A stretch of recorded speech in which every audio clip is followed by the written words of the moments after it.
Hey everyone, welcome back to another video. Today I'm going to be going over the most recent episode of Smackdown from May the 8th. Yes, it was May the 8th. So, let's just hop right into it. The final show before Backlash. So, let's go over everything, all the matches, all the segments. I'm going to rank them and give the full show a rating at the end of it. So, show kicked off with Jacob Fatu and the Usos. And honestly, it was kind of a waste of time. Jacob Fatu was his last words before Backlash, basically saying how he's going to take that title. He needs that title and all that. Usos came out, kind of had a big glaze test of Roman. Like, oh, you haven't dealt with the OTC yet. He's going to beat your ass and all that. And basically, Jay was like, I've been through it, which it kind of makes his character look stupid because if you've been through it, then why go back to him? You know what I mean? It's kind of like an ex you always go back to. Like, I hope that makes sense, really. Actually, it really does make sense, so yeah. But I didn't think we got too much out of it, so yeah, that's it. I'm going to give it a 2.5 out of 5. It kind of seemed like a waste of time for me. And next up was the Women's United States Championship between Tiffany Stratton versus Kiana James. The match was alright, I guess. I mean, nothing happened really. Almost got good towards the end, but of course with WWE they cut the match short. So yeah, Tiffany got the win. I'm gonna give it a 2.8 out of 5. Although at the end of it we saw Kiana and Julia kind of arguing, so that's interesting. We're gonna wait 9 months for that, but hey, we're seeing teasers of Kiana and Julia potentially splitting soon, which maybe a babyface run could help Julia. I don't know. They just don't care about her at this point. I don't know. I hate creative. But let's move on.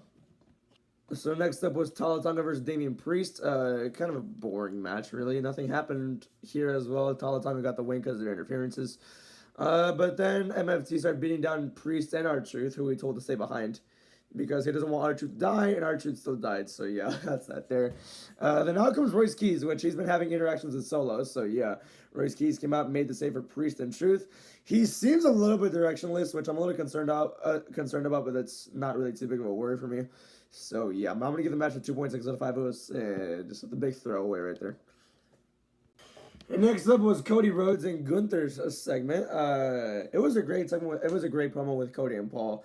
It was Paul revealing first, like the first part of it was Paul revealing that favor that Gunther had was to get a match or a title match with Cody Rhodes, and it seems like it's going to happen in Clash in Italy, which that crowd is going to be hot for.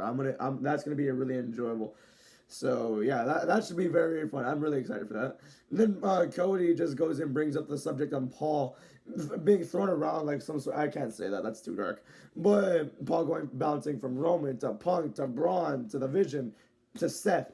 You get the gist. Like he's basically calling him out for that.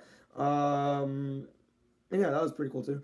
I think Gunther came out, attacked Cody. Cody kept standing tall, but Gunther just wouldn't quit. Like Cody would try and cut a promo. Then Gunther would just keep getting back up. It was really cool, honestly. We've seen a Gunther and Cody feud before. It was honestly pretty good for that first time. This time it means something, so yeah, that's pretty cool. Now I'm gonna give this one a 4.1 out of 5. This was my favorite part of the show by far. So yeah, let's move on. So next up was Matt Cardona versus Ricky Saints. The match was fine. Honestly, I thought it was decent, pretty much, but that's pretty much about it. Ricky won the match. The crowd was the most dead for this one though. I will say it's been a good first few weeks for Ricky, but I think it's gonna take a while for him to get over with the crowd, especially because he's a heel. It's gonna take a little bit longer for him to get over, but it's SmackDown. The crowds there are not the greatest really because the show's not good. Wow, who would have thought? But yeah, I'm gonna give the match a 3.2 out of 5. It was decent. So yeah, let's move on. Next up was Fatal Influence versus Rhea Ripley, Charlotte Flair, and Alexa Bliss. Now, before this, you had Paige and Brie Bella come out, basically call out Judgment Day, and I forgot what else. The promo wasn't really like the greatest. I think they still stuck around ringside though, so yeah. Promo wasn't really much. It didn't really amount to anything. It just teased that match with Judgment Day, which they're going to be on Raw tomorrow, so yeah. I'm going to be unbanned by tomorrow on Twitch, by the way, so go check it out. But yeah, I thought that was a pretty fun match. This was my match of the night for sure. I thought it was pretty fun. Fatal Influence got the win, I'm pretty sure. Yeah, they did. Because Jade Cargill returned and cost... Okay, I had it written down. Why did I say I think they won? I'm stupid. But yeah, see, this is why I need to take notes. I'm very forgetful when it comes to this. But Jade returned and cost Rhea's team the match. JC got it. And it really... Like, Fatal Influence is being put over amazingly well in their first, like, what? There's a bug. 3 weeks on the roster. Yeah, JC especially. She got pins over. She had a match against Rhea on her debuting night. She had a match versus Charlotte last week, won the match, and pinned Alexa Bliss this past Friday. That is like they're just fast tracking at this point. I'm excited to see what they'll do with Fatal Influence.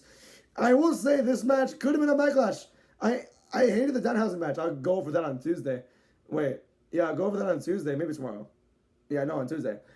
I want to say more of it on Tuesday, but I hated that tag match. This really could have been a better replacement for it, especially with Jade returning. Like, it really could have fit on Backlash really well. And they could have put the Danhausen tag match here because the partner, it was somebody from AAA. But, yeah, that's not a PLE match. This, I think, warranted a PLE match, honestly. It's not the greatest, but you have 6-man tags on Backlash like every year, so it's fine. I'm going to go to 3.6 out of 5. I'm rambling, so yeah. That's pretty much about it. Let's move on. Next up was Tama Tonga versus Royce Keys. That match was honestly a good match. That's about it. Royce Keys got the win, and yeah, that's about it. Nothing really much happened outside of that. I'm going to give it a 3.4 out of 5. Let's move on to the main event. Oh, God. And the main event, I'm sorry for using God's name. I'm sorry. But the main event was the funeral of the gingerbread man. Yeah. Sammy said it best on this. What happened to Smackdown, man? What happened to the show I love? Why are we watching AI slap instead of a good match on the main event? Oh my gosh, man. Smackdown used to mean something. Smackdown, yeah, Sammy was right, low-key. That's it. I don't want to go into this. I'm not gonna lie to you. I hated it. I really hated this with every fiber of my being. Yeah, they made an inanimate object the centerpiece of your entire show, which is stupid. Because that's not wrestling. Yeah, okay, whatever. It's cool, like, it's a little fun funeral, I guess, to, like, really get into Sami Zayn's head. But at the same time, they're treating this seriously, like, if somebody actually died, which is the dumbest BS ever. Then they were showing AI images of him being around all these crazy moments, like Hogan and Andre and WrestleMania thing. He was alive for that? How? WrestleMania 9, he was there? I don't know, dude. It was stupid. The streak.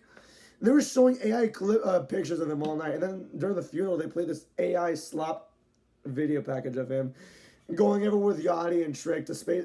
By the way, some of the AI photos were not even Trick. It was so stupid. Like, dude, why does this company use AI slap? $1 billion company, by the way, and they can't use actual art. They used horrible Photoshop for art shoot stuff like 10, 15 years ago. And it was funny. It was cool. But this was just stupid. Why did they think this was cool, honestly? I get it. People like comedy. I like comedy too, kind of, in a way. I hated it here. I want to swear so bad. I just don't want to at the same time. It was terrible here. Oh my gosh, dude. Yeah, slap happens, and then Trick just singing a song about the gingerbread. Like, why are we treating this like it's a real guy? Like, why are we making it seem like somebody actually died? If some random casual who hasn't watched SmackDown for months tunes in and he sees a funeral, he's like, oh God, somebody died. Who was it? And it's just a damn gingerbread man in a casket. It's just... I'm nitpicking. I'm saying, oh, you're such a negative Nancy. I don't care at this point. At this point, I'd rather SmackDown be taken seriously at this point. If I want comedy, I'll have Danhausen on the show, because at least Danhausen's funnier than this. I hated this. Sammy came out and tried to save this segment. Like, I gave this segment a 0 out of 5. But when Sammy came out, kind of made a good point. SmackDown needs to mean something. He's crashing out because, like, this is dumb. And, yeah, that's warranted. Like, it's not supposed to be anything. It's like, I don't know. I'm going to give it a 1 out of 5. It was just insufferable to watch. If you enjoyed it, good for you. I'm glad you enjoyed it. I'm glad you're enjoying your TV. But I'm not. I'm sorry. AI slop and possible CTE from everyone. I'm kidding. But still, like, dude, it just wasn't pleasant at all. I don't even use AI for school. People would think I do, but I don't. I'm gonna rank all the matches. We're done here. We're done here. My favorite match was a 6-woman tag, in my opinion, so that's pretty cool there. And my favorite segment was Cody and Gunther. So yeah, that's about it. I'm giving the show a 2.3 out of 5. It was mainly boring. Like, nothing really impressed me. The Cody and Gunther segment was good. The 6-woman tag was good too, but that was really about it. Like, nothing else was pleasant enough for me to watch. So yeah, glad I streamed it because I didn't want to rewatch that. My gosh, I'm gonna give it a 2.3 out of 5. It was I didn't want it. I like it. So yeah, that's gonna be it for this video. Everybody, thank you for watching. Have a good day. Bye. Goodbye.